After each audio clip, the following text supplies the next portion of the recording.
Bible in 1 year, Day 16. The Book of Genesis. Genesis 12.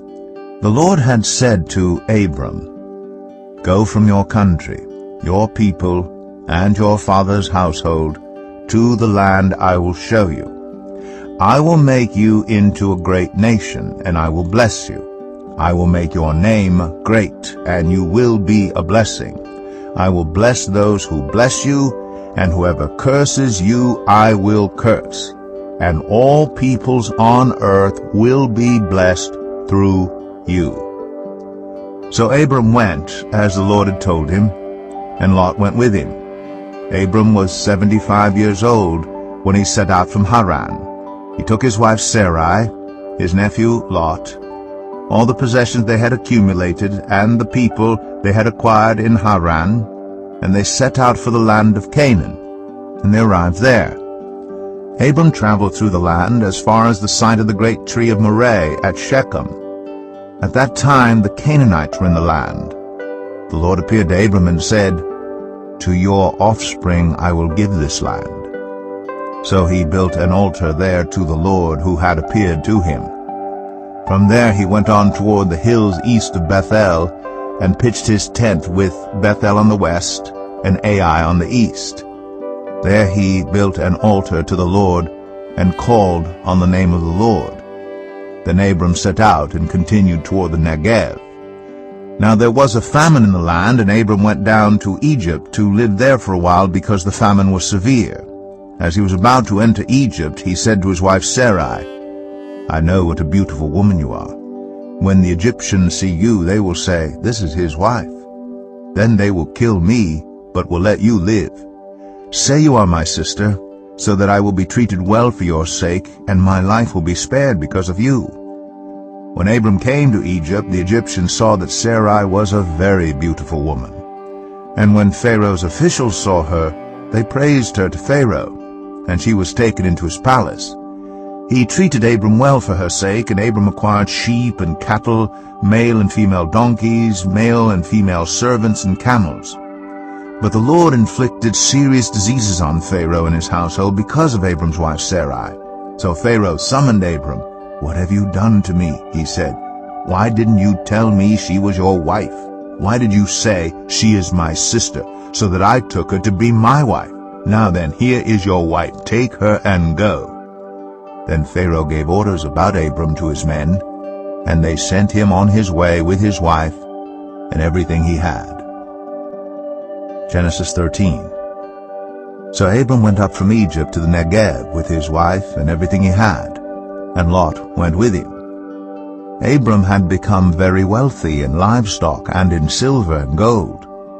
From the Negev he went from place to place until he came to Bethel, to the place between Bethel and Ai where his tent had been earlier, and where he had first built an altar. There Abram called on the name of the Lord. Now Lot, who was moving about with Abram, also had flocks and herds and tents. But the land could not support them while they stayed together, for their possessions were so great that they were not able to stay together. And quarreling arose between Abram's herders and Lot's. The Canaanites and the Perizzites were also living in the land at that time. So Abram said to Lot, "Let's not have any quarreling between you and me, or between your herders and mine, for we are close relatives. Is not the whole land before you? Let's part company. If you go to the left, I'll go to the right. If you go to the right, I'll go to the left." Lot looked around and saw that the whole plain of the Jordan toward Zoar was well watered, like the garden of the Lord, like the land of Egypt. This was before the Lord destroyed Sodom and Gomorrah. So Lot chose for himself the whole plain of the Jordan and set out toward the east. The two men parted company. Abram lived in the land of Canaan, while Lot lived among the cities of the plain, and pitched his tents near Sodom. Now the people of Sodom were wicked, and were sinning greatly against the Lord. The Lord said to Abram after Lot had parted from him, "Look around from where you are, to the north and south, to the east and west. All the land that you see, I will give to you and your offspring forever. I will make your offspring like the dust of the earth, so that if anyone could count the dust, then your offspring could be counted. Go, walk through the length and breadth of the land, for I am giving it to you. So Abram went to live near the great trees of Mamre at Hebron, where he pitched his tents. There he built an altar to the Lord. Genesis 14. At the time when Amraphel was king of Shinar, Arioch king of Elasar, Chedorlaomer king of Elam, and Tidal king of Goyim, these kings went to war against Bera king of Sodom, Birsha king of Gomorrah, Shinab king of Admah, Shemaber king of Zeboim, and the king of Bela, that is, Zoar. All these latter kings joined forces in the valley of Siddim, that is, the Dead Sea Valley. For 12 years they had been subject to Chedorlaomer, but in the 13th year they rebelled. In the 14th year, Chedorlaomer and the kings allied with him went out and defeated the Rephaites in Ashtoreth Karnaim, the Zerzites in Ham, the Emites in Shaveh Kiriathaim, and the Horites in the hill country of Seir, as far as El Paran near the desert. Then they turned back and went to En-Mishpat, that is Kadesh, and they conquered the whole territory of the Amalekites as well as the Amorites who were living in Hazazon Tamar. Then the king of Sodom, the king of Gomorrah, the king of Admah, the king of Zeboim, and the king of Bela, that is Zoar, marched out and drew up their battle lines in the valley of Siddim against Chedorlaomer, king of Elam, Tidal, king of Goyim, Amraphel, king of Shinar, and Arioch, king of Elasar, 4 kings against 5. Now the valley of Siddim was full of tar pits, and when the kings of Sodom and Gomorrah fled, some of the men fell into them, and the rest fled to the hills. The 4 kings seized all the goods of Sodom and Gomorrah and all their food. Then they went away. They also carried off Abram's nephew Lot and his possessions, since he was living in Sodom. A man who had escaped came and reported this to Abram the Hebrew. Now Abram was living near the great trees of Mamre, the Amorite, a brother of Eshcol, and Aner, all of whom were allied with Abram.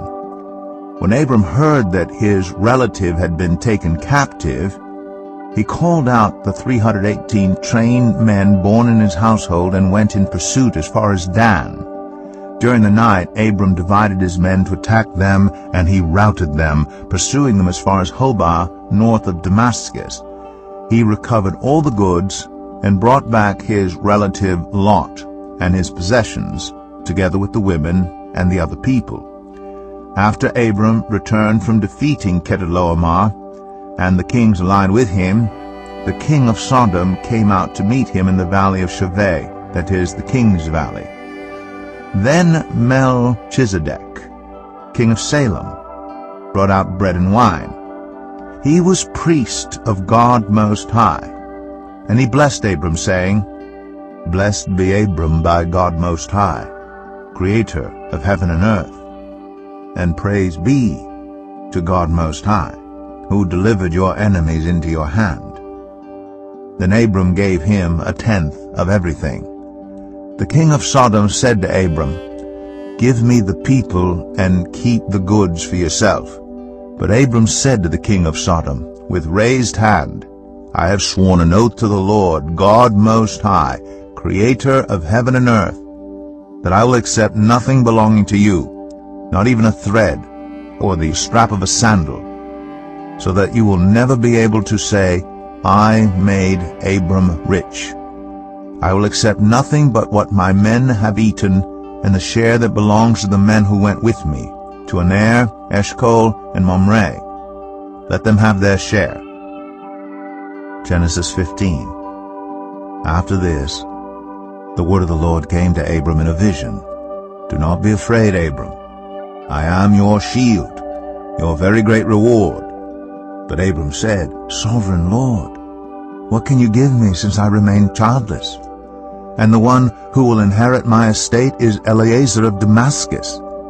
And Abram said, You have given me no children, so a servant in my household will be my heir. Then the word of the Lord came to him, This man will not be your heir, but a son, who is your own flesh and blood, will be your heir. He took him outside and said, Look up at the sky and count the stars, if indeed you can count them. Then he said to him, So shall your offspring be. Abram believed the Lord, and he credited it to him as righteousness. He also said to him, I am the Lord, who brought you out of Ur of the Chaldeans to give you this land to take possession of it. But Abram said, Sovereign Lord, how can I know that I will gain possession of it? So the Lord said to him, Bring me a heifer, a goat, and a ram, each 3 years old, along with a dove and a young pigeon. Abram brought all these to him, cut them in two, and arranged the halves opposite each other. The birds, however, he did not cut in half. Then birds of prey came down on the carcasses, but Abram drove them away. As the sun was setting, Abram fell into a deep sleep, and a thick and dreadful darkness came over him. Then the Lord said to him, Know for certain that for 400 years your descendants will be strangers in a country not their own, and that they will be enslaved and mistreated there.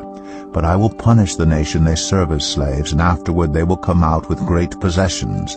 You, however, will go to your ancestors in peace and be buried at a good old age. In the 4th generation your descendants will come back here, for the sin of the Amorites has not yet reached its full measure. When the sun had set and darkness had fallen, a smoking fire pot with a blazing torch appeared and passed between the pieces. On that day the Lord made a covenant with Abram and said, To your descendants I give this land, from the Wadi of Egypt to the great river the Euphrates, the land of the Kenites, Kenizzites, Cadmonites, Hittites, Perizzites, Rephaites, Amorites, Canaanites, Girgashites, and Jebusites.